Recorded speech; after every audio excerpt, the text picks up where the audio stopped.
Assalamualaikum warahmatullahi wabarakatuh. Ketemu lagi dengan aku Trisa Ayu.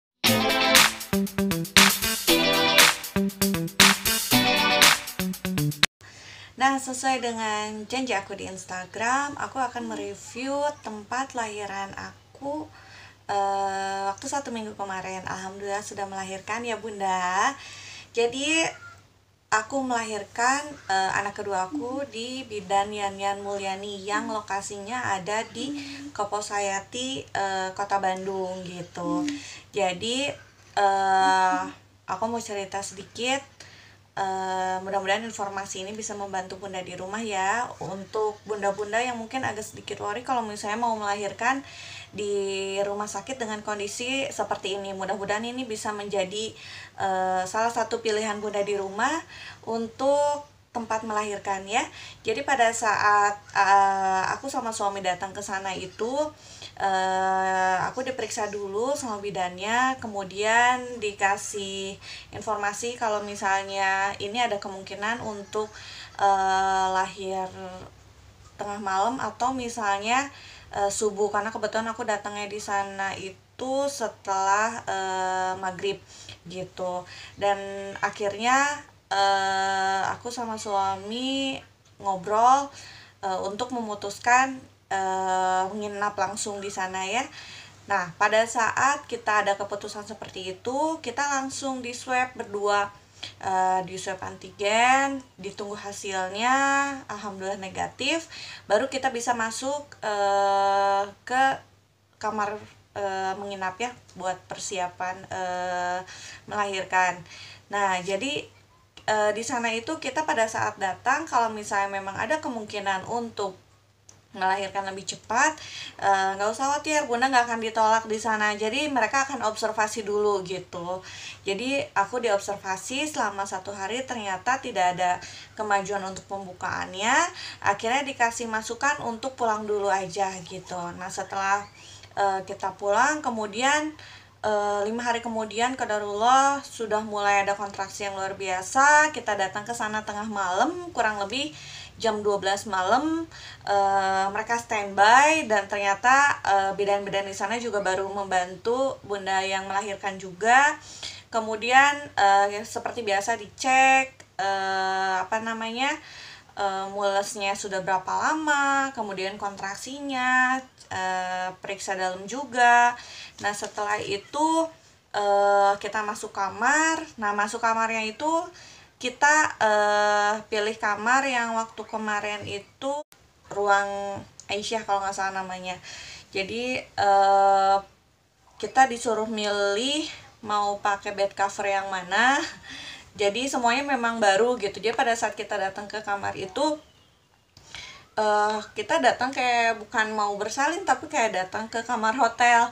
Jadi selain bersih, wangi, terus tempatnya juga nyaman. Pokoknya aku waktu datang ke yang kedua kali itu bawa anak aku, karena posisinya itu jam 12 malam, gak mungkin aku nitipin dulu ke rumah orang tua. Nah, setelah itu luar biasa pembukaan, terus mules sampai akhirnya jam 10, setengah 11-an kurang lebih. Pokoknya pada saat kita diobservasi itu kita selalu dicek untuk kontraksinya sudah seberapa jauh, terus dikasih fasilitas jimbol juga, terus dikasih tahu kalau misalnya nanti mules harus nungging segala macamnya tuh diarahkan gitu ya, diarahin sama bidan di sana. Terus pada saat sudah pembukaan 5 ke sana, akhirnya kita pilih untuk langsung masuk ke ruangan bersalin. Kemudian alhamdulillah nggak lama dari situ akhirnya melahirkan, dibantu dengan bidan-bidan. Di sana kurang lebih 4 atau 5 bidan. Bidannya baik-baik banget, ngasih tahu afirmasi positif, terus dilantunin murotal juga. Dikasih tahu ngedennya harus kayak gimana. Terus pada saat selesai melahirkan, biasa inisiasi menyusui dini untuk babynya di dada kita. Terus kita tuh diganti baju semua, dibantu sama bidannya. dari atas sampai bawah semuanya. Terus setelah dari situ kita nunggu di ruang bersalin itu kurang lebih 1 jam sambil IMD.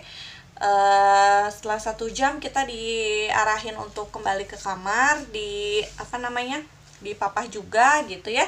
Nah setelah masuk kamar, beberapa lama kemudian ditanya sama bidannya, mau dipijit kapan gitu ya. Aku lumayan kaget karena lupa kalau misalnya ternyata di sana tuh ada fasilitas pijit setelah melahirkan gitu.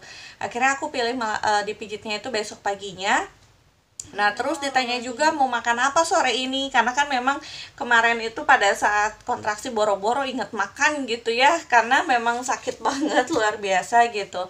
Nah jadi pada saat itu sore harinya kita dapat jatah makan 3, alhamdulillah. Jadi aku, suami sama anak kita pilih waktu itu pingin hokben aja makannya.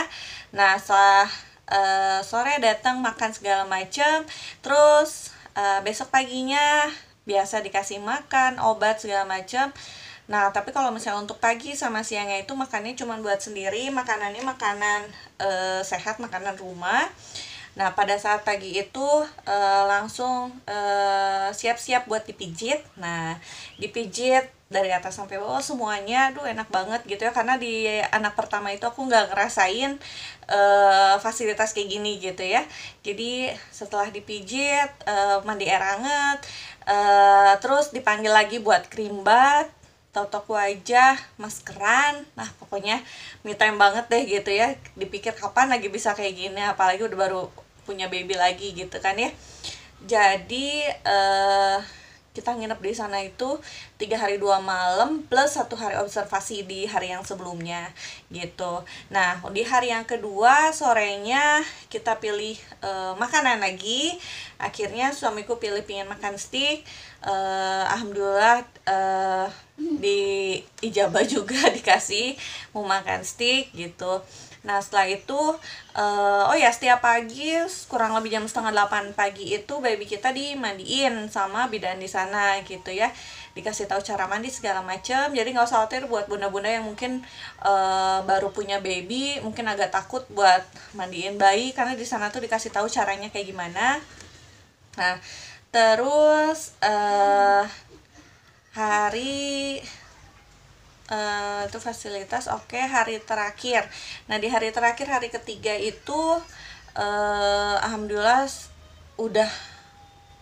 udah mulai bisa normal lagi semuanya, udah nggak terlalu mules setelah melahirkan, udah bisa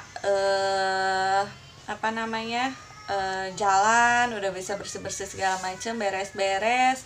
Nah di hari ketiga itu akhirnya kita pulang ke rumah, dan 1 minggu dari situ, tepatnya kemarin pas hari Minggu, jadi pas Eka ada fasilitas juga, babynya difoto. Jadi itu udah termasuk fasilitas yang kita dapat melahirkan di sana gitu. Jadi alhamdulillah banget fasilitas di sana itu dan bidan-bidannya, menurut aku, menurut suami juga salah satu bidan yang taat banget sama protokol kesehatan.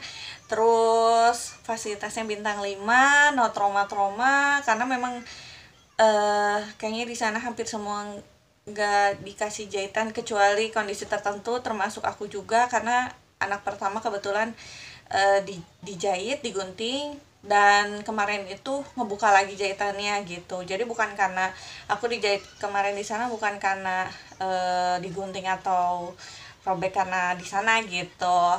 Jadi kalau misalnya buat bunda di rumah sekarang yang misalnya cari alternatif lain buat melahirkan di kondisi pandemi seperti ini, mungkin bisa jadi salah satu alternatif atau jawaban bunda di rumah untuk melahirkan di mana. Mudah-mudahan informasi ini bisa membantu ya bunda. Terima kasih. Assalamualaikum.